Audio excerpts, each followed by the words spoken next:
தேவனுக்கு மகிமை உண்டாவதாக. இன்றைக்கான தெய்வீக ஆற்றல். எப்போதும் கடமையை செய்பவர். நான் பிதாவை வேண்டிக் கொள்வேன், அப்பொழுது என்றென்றைக்கும் உங்களுடனே கூட இருக்கும்படிக்கு சத்திய ஆவியாகிய வேறொரு தேற்றளவாளனை அவர் உங்களுக்கு தந்தருளுவார். யோவான் 14:16. இன்றைய தினம் இதை குறித்து நாம் தியானிப்போம். இங்கே நமக்கு ஒரு விஷயத்தை சொல்லியிருக்கிறாங்க. என்ன அப்படின்னு சொன்னால், அமெரிக்க நாட்டினுடைய ஜனாதிபதிகளுக்கு பெரும்பாலும் பாதுகாப்பு மற்ற நாடுகளை விட மிகவும் அதிகமாக இருக்கும் என்பதை நாம் பார்க்க முடியும். உதாரணமாக நம்ம சொல்லணும் அப்படின்னு சொன்னால், ட்ரம்ப்பாக இருக்கட்டும் அல்லது ஜோ பைடன் அவர்கள்லாம் வரும்போது நீங்கள் பார்த்தீங்க அப்படின்னு சொன்னால் பாதுகாப்பு படை அதிகமாக செயல்பட்டதை நாம் பார்த்திருக்க முடியும். 2013ஆம் ஆண்டு அமெரிக்க நாட்டினுடைய ஜனாதிபதியாக இருந்த பராக் ஒபாமா அவர்கள் முன்னாள் ஜனாதிபதிகளுக்கும் அவருடைய வாழ்க்கை துணைகளுக்கும் என்ன பண்ணுறாங்க, வாழ்நாள் முழுவதும் பாதுகாப்பு தர வேண்டும் என்று சொல்லி ஒரு கையெழுத்தை பிரகடனம் செய்கிறார்கள். ஒரு சட்டத்தை அவர்கள் அங்கே ஏற்றக்கூடியதை நாம் பார்க்கின்றோம். இந்த பாதுகாப்பு பணி செய்கிறது என்பது சாதாரண ஒரு விஷயம் கிடையாது. தன்னுடைய குடும்பத்தை விட்டுட்டு தான் என்ன பண்ணணும், இந்த வேலைக்கு வர வேண்டியதாக இருக்கும். இன்னும் எந்த மூளைக்கு அவங்க போக சொன்னாலும் அவங்க போகிறதுக்கு தயாராக இருக்கணும். குறைந்தது 60 நாள் அப்புறம் தான் அவங்களுக்கு என்ன பண்ணும், விடுப்புன்னு ஒன்று கிடைக்கக்கூடியதாக இருக்குன்றதை நம்ம பார்க்கின்றோம். அப்படி என்று சொன்னால், இந்த ரகசிய பாதுகாப்பு படையினர் ப்ரொடெக்ட் பண்ணுறாங்க. யாரை? ஜனாதிபதிகளுக்கு ப்ரொடெக்ட் பண்ணக்கூடிய ஒரு டீம் இன்றைக்கும் இருக்குது அப்படின்றத நம்ம பார்க்குறோம்.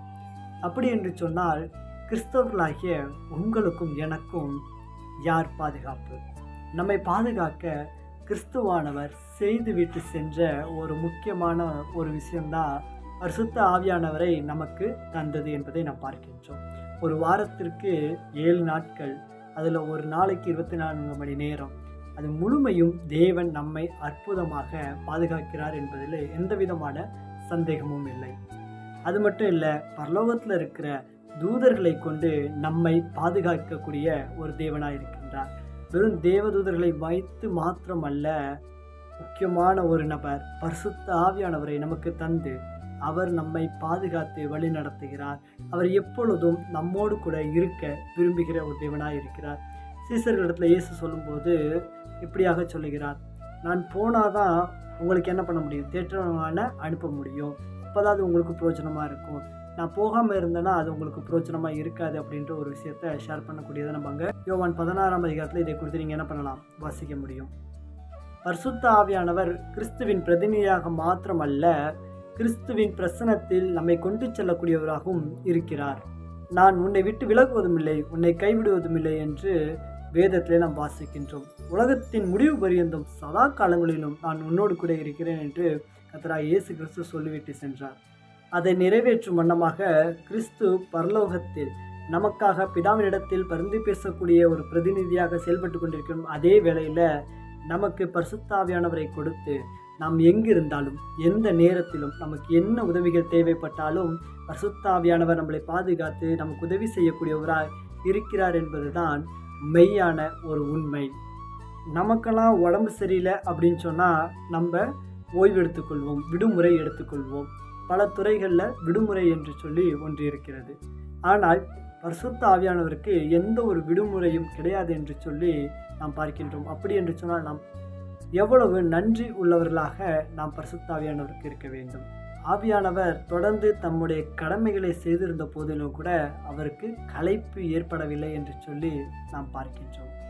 நம்ம எப்போ உதவின்னு கேட்டாலும் உடனடியாக நமக்கு உதவி செய்வதற்காக மிகவும் ஆற்றல் உள்ளவராக நம் அருகில் வந்து நமக்கு உதவி செய்யக்கூடியவராய் இருக்கிறார் என்று சொன்னால், அப்படிப்பட்ட மெய்யான தேவனே, அந்த பரிசுத்த ஆவியானவரே தன்னுடைய கடமைகளை சரியாக செய்கிறார் என்று சொன்னால், அவருடைய பிள்ளைகளாகிய நாம் எவ்விதமாக வாழ்கிறோம்? நாமும் நம்முடைய கடமைகளில் சரியாக தேவனை பாடுவதிலும் துதிப்பதிலும் ஜெபிப்பதிலும் வேதம் வாசிப்பதிலும் நாம் எவ்விதமாக வாழ்ந்து கொண்டிருக்கின்றோம்? பரிசுத்த ஆவியானவரை நமக்கு கொடுத்தது நமக்கு பாதுகாப்பு நாம் நம்புகிறோம்.